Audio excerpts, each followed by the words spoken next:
is that if you members of the audience have questions, that we want you to go ahead and ask those. Otherwise, I have some more I can use as we move along here. Sorry.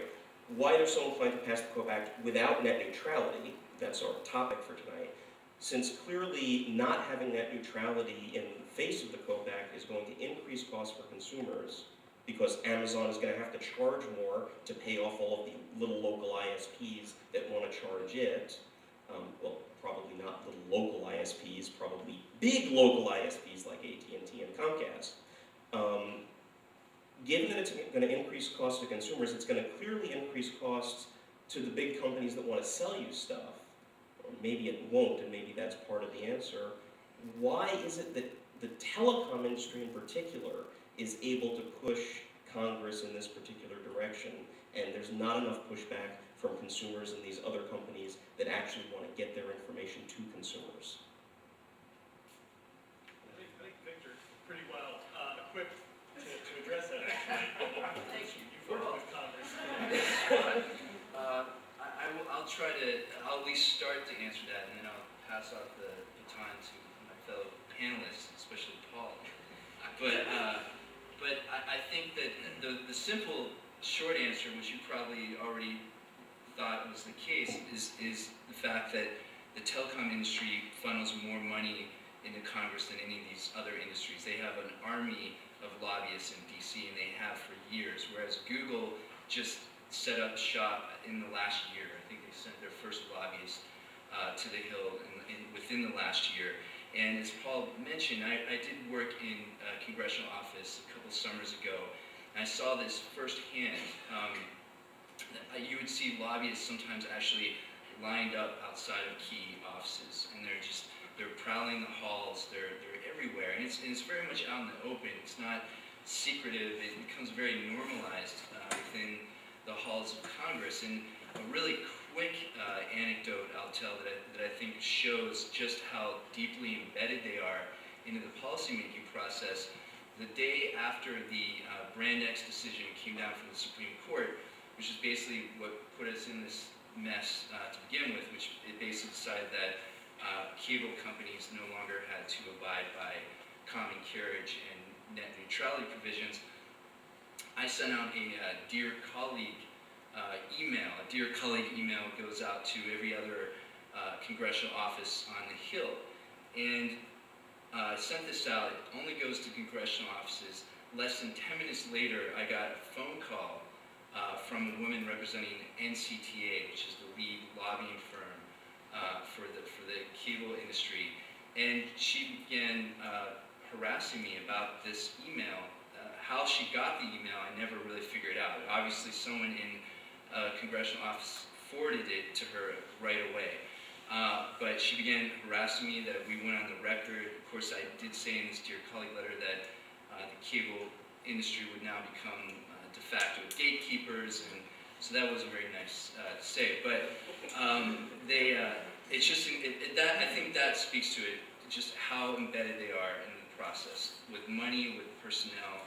And so even though Google and some of the other big corporate giants that are on the other side of this issue are in the game, they're just not as well established. And consumers?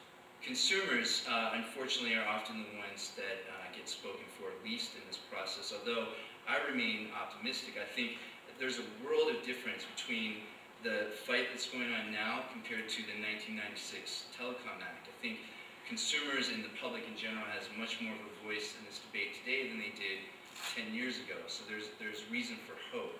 But I mean, you have groups like Consumers Union and Free Press, and they have a few people that go to offices on a weekly basis, but AT&T and Comcast have hundreds of people who visit offices. So it's a pretty lopsided fight.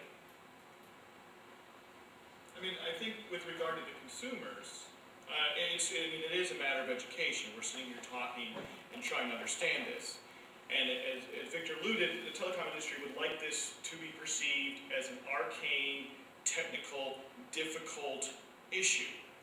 So one which is best left to the experts and to trust them and tell you what's going to be good.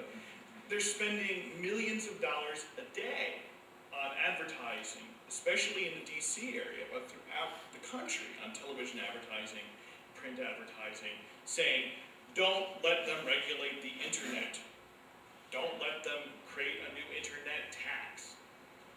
And, you know, for all the great work of Consumers Union and Free Press, they don't have $1 million a day to spend on these sorts of things.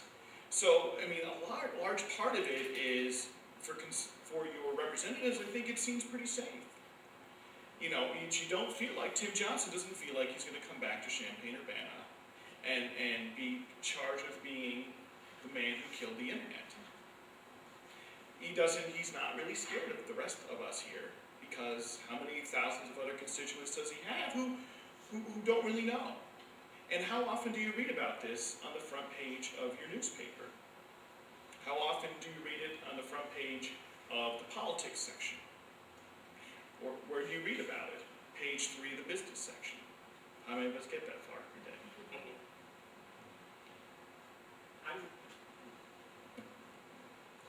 David Gill mentioned that he's an upstart candidate, so to speak.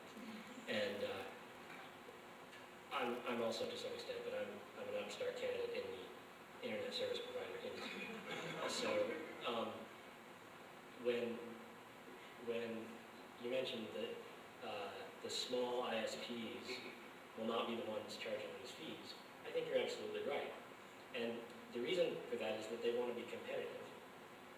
So the telecom industry wants this passed because it's got a lot of things in it for them, not just the lack of net neutrality, which is, as everyone says, already the case. It's not in law, and it's not clear that it's supported by the FCC in any particular way, but it's the way things work right now, and so it's what consumers expect.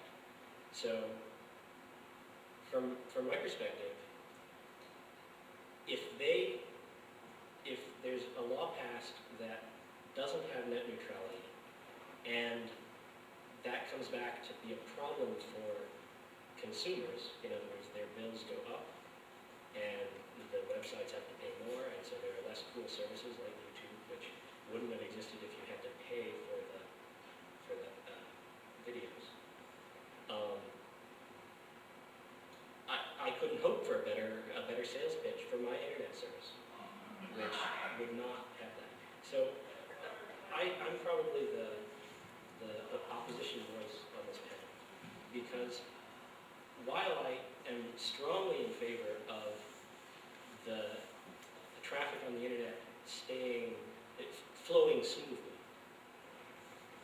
I don't see net neutrality in law as a big issue, because if they do something that negatively impacts consumers, there is effective competition. There's competition between the copper telephone-based providers and the cable-based providers, and there's also competition from third-party providers. And if there's not sufficient competition from third-party providers, anything that dissatisfies consumers more is even more incentive for that competition to be enhanced.